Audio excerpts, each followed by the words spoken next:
그런데 어떤 사람 말합니다. 나는 항상 기쁘다고 말하는 사람이 있습니다. 그 사람 조심해야 됩니다. 항상 기쁘대요. 성경에 기뻐하라 그랬습니다. 기쁘다고 되어 있는 게 아니거든요. 바울 사도 말하기를 나는 짐진 것 같이 탄식한다. 속에 타락된 기질이 올라오기 때문에 탄식이 생기고, 그리고 집안 식구 중에 구원 안 받은 사람이 있으면은 기뻐하고 살지만은 마음속에는 짐이 있어요, 없어요? 짐이 있잖아요. 집안 식구 중에 구원 안 받은 사람이 있는데 항상 기쁘냐? 그건 아니잖아요. 그 집안 식구가 구원될 때까지는 마음에 항상 근심이 있습니다.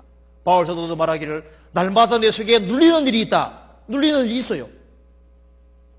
그렇지만은 우리가 하나님 약속을 믿기 때문에 기뻐하고 즐거워하는 것이지 항상 기쁘다 그건 아닙니다.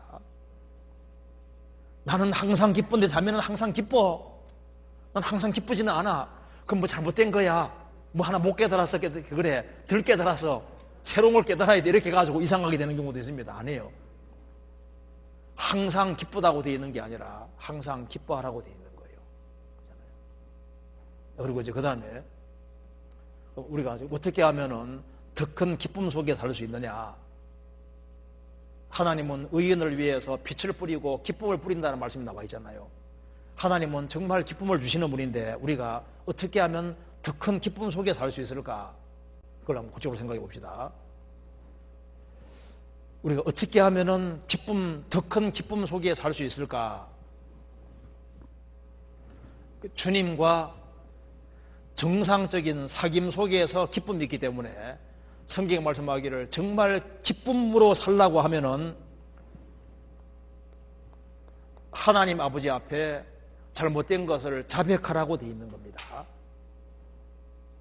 죄를 고집하는 속에서는 하나님 아버지와 교제가 안 되기 때문에 그 사람은 기쁨 속에 살 수가 없는 거예요. 성경 한번 찾아봅시다. 요한일서 1장입니다. 3절. 우리가 보고 들은 바를 너희에게 전함은 너희로 우리와 사귐이 있게 하려 함이니 우리의 사귐은 아버지와 그 아들 예수 그리스도와 함께함이라. 우리가 이것을 쓰면 우리의 기쁨이 충만케 하려 함이로라. 기쁨이 충만케 되는 길은 사귐 속에서 기쁨이 충만케 되는데 우리의 사귐은 아버지와 그 아들 예수 그리스도와 함께함이라. 그럼 사귀려면 어떻게 되느냐? 5절에 우리가 저에게서 듣고 너희에게서 나는 소식이 이것이니 곧 하나님은 빛이시라. 그에게는 어둠이 조금도 없으시니라. 만일 우리가 하나님과 사귐이 있다 하고 어두운 가운데 행하면 거짓말을 하고 진리를 행치 아니하미거니와 저가 빛 가운데 계신 같이 우리도 빛 가운데 행하면 우리가 서로 사귐이 있고 그 아들 예수의 피가 우리를 모든 죄에서 깨끗게 할 것이요 만일 우리가 죄 없다 하면 스스로 속이고 또 진리가 우리 속에 있지 아니할 것이요. 그다음 같이 읽겠습니다.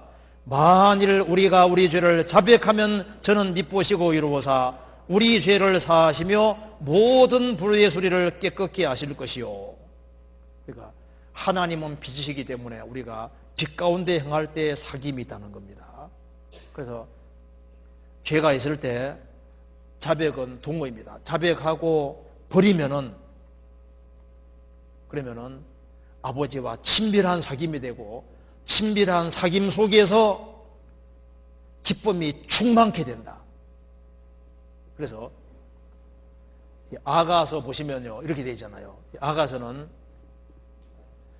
술람 여인과 솔로몬의 사랑을 그리고 있는데 아가서 1장에 보면은 내게 입맞추기 원하니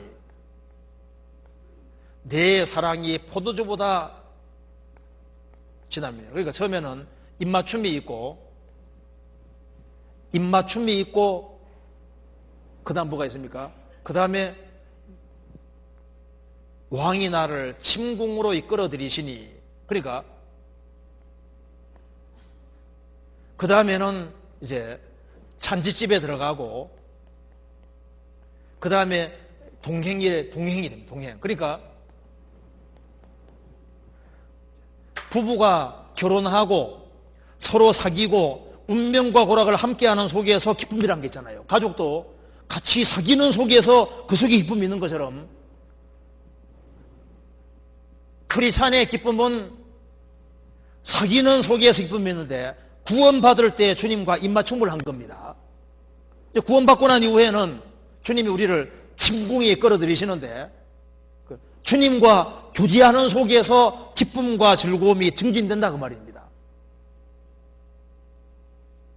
그리고 주님과 동고동락하는 속에서 기쁨과 즐거움이 커지게 되기 때문에 어떻게 하면 기쁨이 충만케 되느냐? 기쁨 자체가 되시는 주님과 사귀는 속에서 크리스찬에게 기쁨이 있을 걸 말하고 있는 거니까. 그러니까 기쁨이 어떻게 하면 커지느냐? 방법은 간단합니다. 죄를 버리면 되는 거예요. 죄를 멀리하는 거하고 기쁨은 정확히 연결되어 있습니다. 그래서 양심적으로 끓이끼는 것을 딱 제거시키면은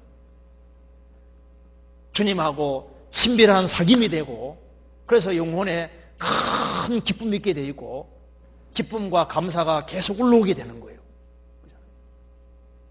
그래서 이렇게 빛 가운데 산다는 것 이런 뜻입니다. 방이 청결하다 그 말은 먼지가 안 떨어지고 쓰레기가 안 떨어지는 게 아니죠. 방이 언제 청결하냐면 먼지가 떨어지고 여기에 쓰레기 떨어질 때마다 치우면 청결한 거잖아요. 깨끗한 거잖아요. 그러니까 빛 가운데 살아간다는 것은 잘못을 전혀 범하지 않는 것이 아닙니다. 왜? 우리가 범죄하지 않는다면 거짓말한다고 되어 있잖아요. 그러니까 주님이 지적할 때마다 잘못된 게 드러날 때마다 즉시 제거시키면은 항상 사귐이 됩니다. 그런데 잘못된 것을 고집하면은 사귐이 안 되는 거예요. 무슨 얘기 되시죠? 그래서 어떻게 하면 기쁨이 충만케 되느냐? 죄를 고집하면은 친밀한 사귐이 안 되니까 기쁨이 깨지는 거예요. 그래서 그걸 버려야 되는 겁니다. 그다음 또 한 가지는 두 번째로 하나님을 알아가는 기쁨이잖아요. 그러니까 하나님과 사귀는 속에서 기쁨이 커지는 거고 또 한 가지는 우리가 알아야 되는데 누굴 알아가야 되냐 하면은 하나님을 더욱 알아가면 알아갈수록 그 속에서 기쁨이 커지게 돼 있는 거예요. 우리가 구세주를 발견했을 때 너무 기뻤잖아요. 저도 가끔 얘기합니다. 제가 초등학교 들어가기 전부터 인생이 답답했다고. 인생이 정말 허무했는데요. 어느 날 83년도 9월 25일 날 거듭났어요. 거듭나서 예수님이 누군지를 발견했습니다. 내 인생에서 제일 소중한 분이 됐습니다. 그분이 나를 위해서 죽어주셨고 피를 흘려주셨고 나 같은 사람을 사랑해 주셨습니다. 그걸 딱 깨우치고 나니까 예수가 내 인생에서 제일 소중한 분이 된 겁니다. 그러니까 그 다음에는 갈망이 생기는데요. 이 주님 말씀에 대한 갈망이 생겨서 이걸 어떻게 하든 간에 이걸 좀 알아봐야 되겠더라니까요. 그래서 성경의 하나님을 알아가는 그 기쁨과 즐거움, 그러니까 성경의 하나님을 더 알아가면 알아갈수록 그 속에서 하나님을 알아가는 기쁨이 있는 거예요. 마취제를 발견한 사람 심프선 들어보셨죠? 제임스 심프선 마취제를 발견한 사람입니다. 아주 유명해졌는데요. 강의 시간에 한 학생이 물었습니다. 교수님의 발견 중에 인생에서 제일 중요한 발견이 무엇입니까? 그러니까 내 인생의 최고의 발견은 내가 죄인이라는 사실과 예수님이 내 구세주가 됐다는 이것이 내 인생의 최대 발견이다. 우리가 성경 배우는 가운데 깨닫는 것이 있습니다. 하나님이 나의 상급이구나. 창세기 15장에 하나님 말씀하시기를 아브라함아 나는 너의 방패요 너의 지극히 큰 상급이고 방패라고 하셨습니다. 나는 너의 방패고 너의 상급이다. 하나님이 우리 상급이 되시는 거예요. 내 인생을 보장해주고 내 인생에 내가 인생 살아가는 모든 것에 대해서 나의 분깃이 되고 몫이 되고 나의 상급이 되시는 분이 하나님인 겁니다. 하나님 말씀하시기를 내가 너 인생의 상급이다. 나는 너에게 나를 주겠다. 그러면 나를. 우리의 모든 소원 이루어줄 수 있는 하나님이 내 상급이라고 했습니다.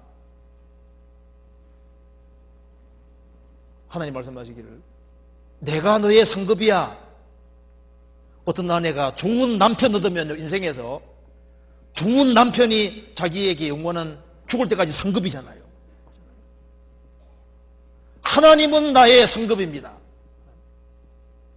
그래서 하나님을 알아가는 사람에게 세상 사람들이 알지 못하는 기쁨이 커지는 거예요. 아, 하나님이 이런 분이구나. 이렇게 크신 분이구나.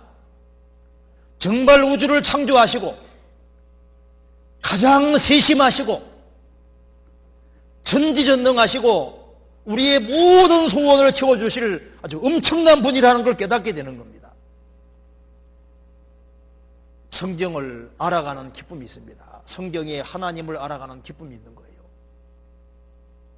주님은 크리스찬이 냉수 한 그릇 정도도 상을 잃지 않게 하시는 분입니다. 아주 세심하신 분이거든요.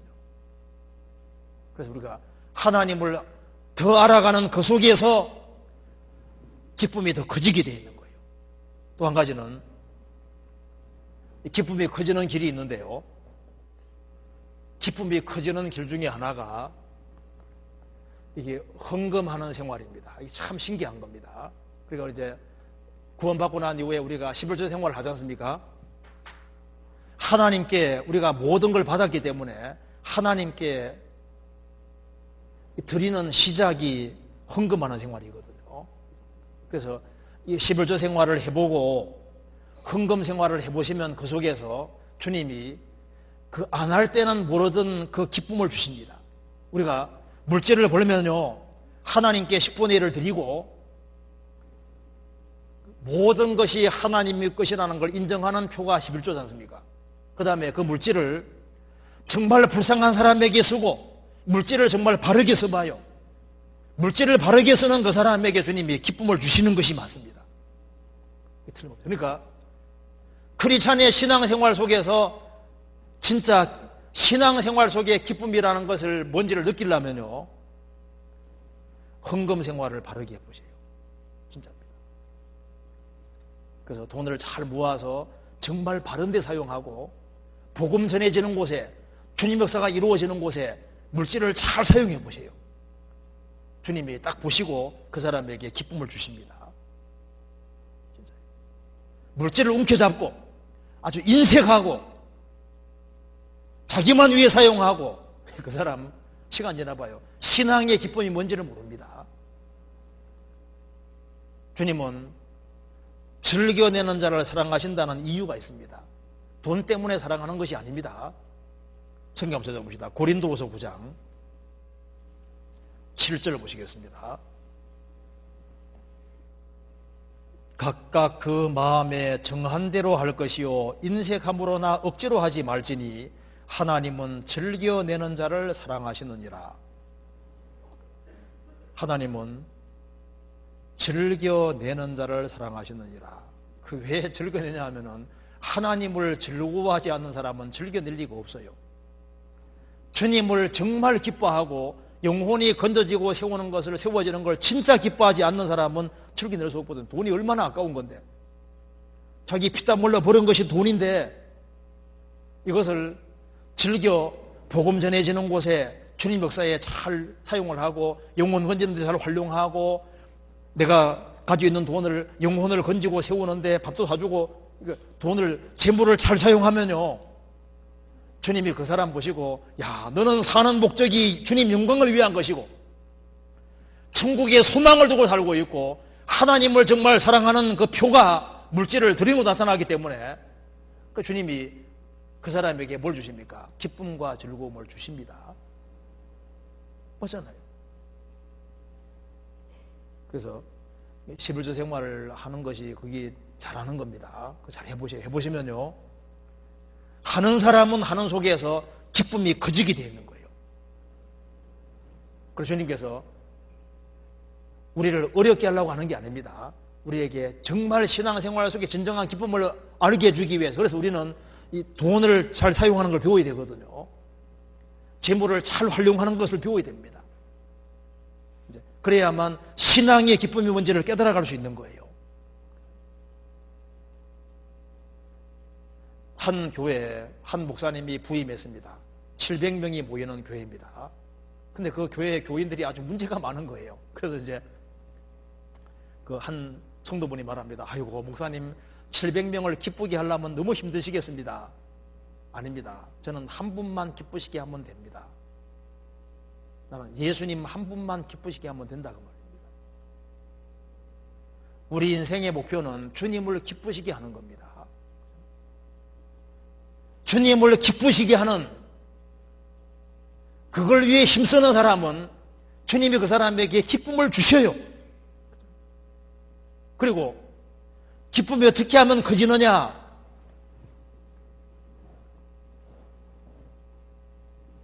성경에 말씀하기를 술 취하지 말라, 이는 방탕한 것이니 오직 성령의 충만을 받아라. 그래서 성령의 충만을 받아라. 그러면 성령으로 인해서 기뻐하고 즐거워하는 거예요. 그리고 기쁨이 증가되는 길이, 이기적인 사람은 신앙의 기쁨은 알 수가 없습니다. 그래서 이 갈릴리 호수처럼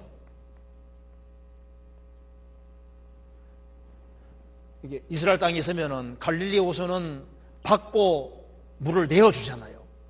사해 바다는 받기만 합니다. 그래서 받은 것이 있으면 내어주는 것이 있어야 되는 거니까 우리가 받은 것을 나눠주고 봉사하는, 그래서 이기적이고 개인적인 사람은 신앙의 기쁨이 없어지는 거예요. 그래서 이 세상에서도 충분히 노동하면 노동의 결실이잖아요. 대학교 4년 탁 마치면은 사강모 씌워주는 것처럼요, 1년 동안 열심히 수고하면은 그 수고한 것에 대해서 연사에 관시 온다는 말씀대로 1년 동안 열심히 수고하면은 곡식을 주님 주시잖아요. 이 세상에도 그런 것처럼 크리스찬이 이 신앙생활 속에서 봉사할 수 있는 기회가 주어지면 적극적으로 주 안에서 봉사하고, 희생할 수 있는 기회가 주어지면 희생하고, 다른 사람을 위해서 희생하고 수고하는 그런 일이 있으면 주님 보시고 그 사람에게 기쁨과 즐거움을 내려주시는 거예요. 그런데 육신이 편안하고 그리고 희생하고 수고하기 싫어하면은 몸 편안할지 몰라도 영혼 속에 기쁨과 즐거움이 뭔지를 알 수 없다니까요. 영혼의 기쁨과 즐거움은 기회가 주어질 때 희생하고 수고하고 봉사하고 그렇게 하면 그걸로 끝나는 게 아닙니다. 돌아갈 때는 주님이 그 사람에게 기쁨을 주시는 거예요. 너 잘했다. 그래서 봉사하는 사람은 계속하는 이유가 뭔지 아십니까? 주님 주시는 기쁨과 즐거움이 있어서 계속하는 거예요. 그리고 큰 기쁨을 맛보려는 사람, 이렇게 하면 돼요. 진짜 큰 기쁨 맛보고 싶다. 이 세상에서도 하나님이 해산을 만들어요. 해산 수고. 애기 놀 때 진짜 힘들지요. 그럼 애기 놓고 나면요 진짜 이쁘지요. 그 자식을 낳을 때 고통스럽지만은 고통 이후에 그 자식이 자라가는 것 속에서 아주 기쁨과 즐거움이란 게 있잖아요. 예수님도 해산하는 수고 치루어서 우리가 많이 구원받게 된 겁니다. 구원받은 우리도 자기 십자가를 지고 희생하고 수고하기를 각오하고 헌신하기를 각오하는 사람, 그 사람은 다른 사람과 다른 기쁨이 있는 거예요. 우리 교회 안에서 앞장서서 일하는 사람들 그 의무로 하는 게 아닙니다. 정말 문밭에 하는 사람들은 세상 사람들이 모르는 주님 주시는 기쁨이 있어서 하는 거예요. 우리가 교회 안에 특별히 봉사장님도 있고 어머니장님도 있고 앞서서 일하는 분들이 많이 있잖아요. 그분들이 그냥 하는 게 아닙니다. 하는 속에서 뭐가 있느냐? 다른 사람보다 더 희생하고 더 수고하고 앞장서 일하는데 그 속에서 다른 사람들이 알지 못하는 큰 기쁨이 있는 거예요. 그리고 정말 하나님이 주시는 기쁨을 맛보려면은 다른 사람을 건져봐요. 다른 사람 영혼이 진짜 구원받으면요, 자기가 구원받은 것보다 훨씬 더 기쁩니다. 자기를 통해서 집안 식구들이 구원받고 나 통해서 다른 사람들이 구원받아가는 걸 보면요, 자기가 하나님께 쓰임받는 것에 대한 기쁨이 있고, 그리고 하나님이 나와 함께 하시는 걸 느끼니까 기쁨이 있고, 영혼을 건지는 그 속에서 말할 수 없는 기쁨이 있는 겁니다. 그래서 기독교는 다른 종교하고 다릅니다. 이 종교라면은 기독교는 기쁨의 종교입니다. 주님의 부활이 있잖아요. 그래서 찬송을 발전시킨 데가 교회라는 거 아시죠? 크리스찬들이 찬송을 발전시키는 이유가 있습니다. 왜? 크리스찬들은 세상 사람들이 모르는 기쁨이 있기 때문에 찬송가를 많이 만들어내는 거예요. 크리스찬들이 찬송 많이 부르는 이유가 마음속에 기쁨과 즐거움이 있어서 그런 겁니다. 그렇잖아요.